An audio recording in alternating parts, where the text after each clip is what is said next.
विवेक बिंद्रा जाएंगे जेल। विवेक बिंद्रा पे हुई बड़ी कार्रवाई। विवेक बिंद्रा अपने ही पत्नी को दरिंदों की तरह से पीटा।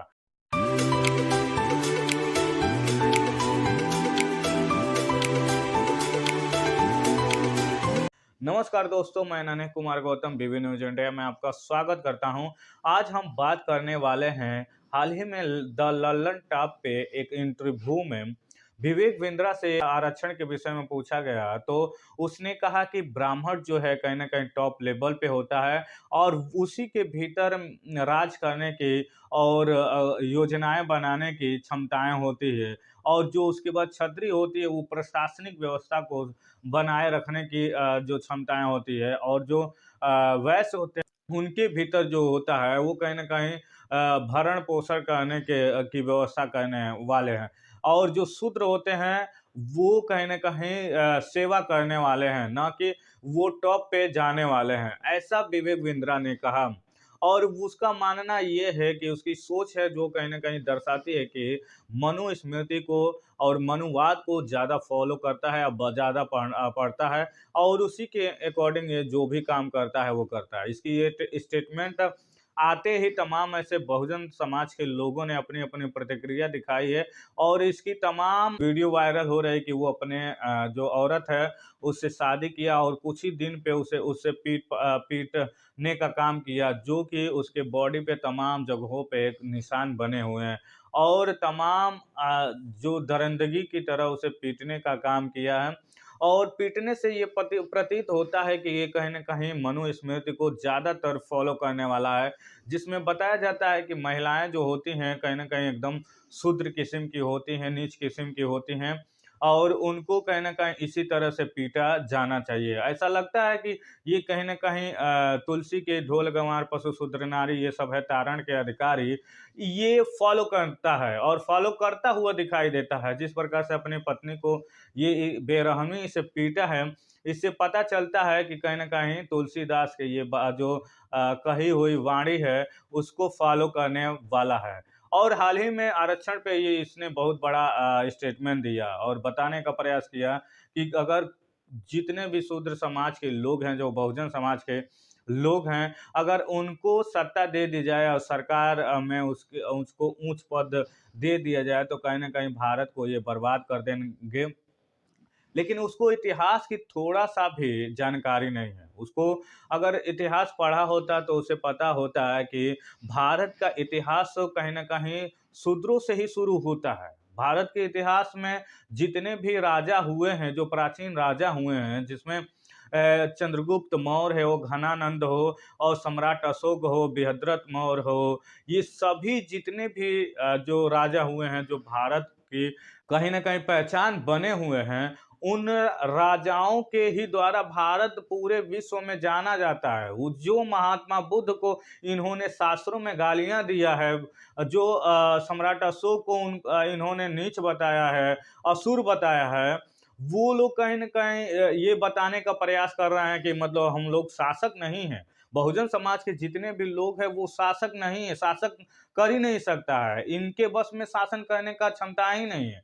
लेकिन इतिहास देख लो भाई, इतिहास अगर पढ़े होते, अगर इतिहास पढ़कर जाने होते तो देख लिए होते कि जो सबसे बड़ा अगर राज करने वाला कोई था तो वही शूद्र समाज का जो व्यक्ति था वो किया था।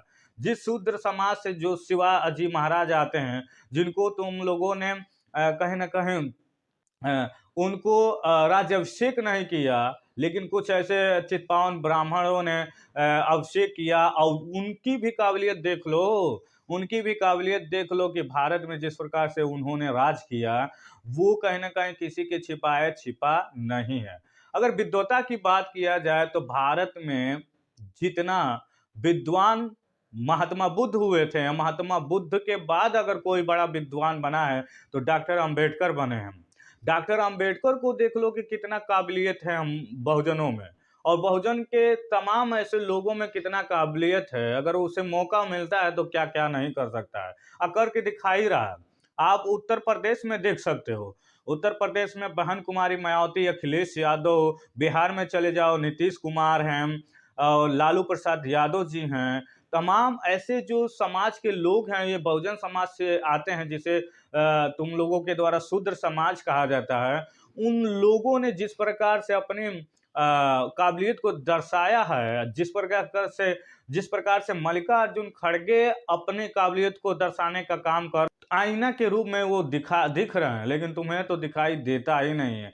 अगर दिखाई देता, अगर तुमको इन चीज़ों पे विश्वास होता तो कहीं ना कहीं तुम ऐसा स्टेटमेंट नहीं जारी करते। कितना भी तुम लोग कर लो, ये बड़ी बड़ी बातें, अधिकारों को छीनने का काम कर लो, अधिकारों को लूटने का काम कर लो, आरक्षण खत्म करने का काम करो, हिंदू राष्ट्र बनाने का बात करो, संविधान को खत्म करने का बात करो, ये सारी चीजें अगर तुम लोग ऐसे ऐसे स्टेटमेंट देते हो, इससे ये प्रतीत होता है कि तुम लोग मनुवादी हो और मनुवादी विचारधारा को फॉलो करने वाले हो। और कहीं ना कहीं उन बहुजन वंचित जो लोग हैं उनको कहीं ना कहीं दबाने का हर पल प्रयास करते रहते हो और अपने टॉप पे बनने का प्रयास करते रहते हो। बहुत सारे ऐसे मेरिटधारियों को हमने देखा है और देखने के बाद हमने जाना है कि बहुत सारे ऐसे कॉलेज यूनिवर्सिटी में जो हाई स्कूल इंटर की जो पढ़ाइयाँ होती हैं उसमें मेरिटधारियों के पिताजी दौड़ते हैं कि कहीं ना कहीं कोई सुविधा शुल्क देकर कोई व्यवस्था कर दिया जाए जिससे हमारे लड़के का मेरिट लिस्ट में नाम आ जाए। तो तमाम ऐसे प्रक्रिया के द्वारा मेरिट लेते हो, लेने के बाद अपने आप को मेरिटधारी बताते हो।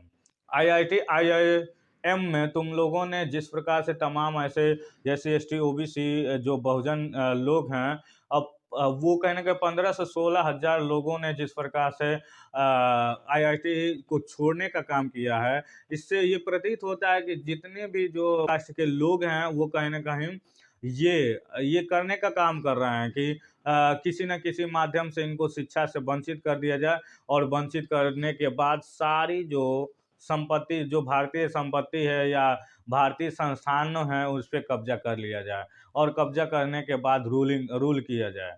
लेकिन थोड़ा सा देखो तो सही कि कौन कितना काबिलियत है। अगर वाकई में बराबरी का दौड़ होगा एससी एसटी ओबीसी और तुम लोगों में, तो कहीं ना कहीं कभी भी हम लोग श्रेष्ठ दिखाई देते हैं और दौड़ते भी हैं। हर चीज में, हर मायने में बेहतर तुम लोगों से दिखाई देते हैं, लेकिन फिर भी तुम लोगों के भीतर ऐसी जातिवादी मानसिकता अपने भीतर पाले हुए हो और दिखाने का प्रयास करते हो। वीडियो कैसी लगी? अगर अच्छी लगी तो वीडियो को लाइक करें, सब्सक्राइब करें और बेल आइकन घंटी को दबाना ना भूलें। नमस्कार।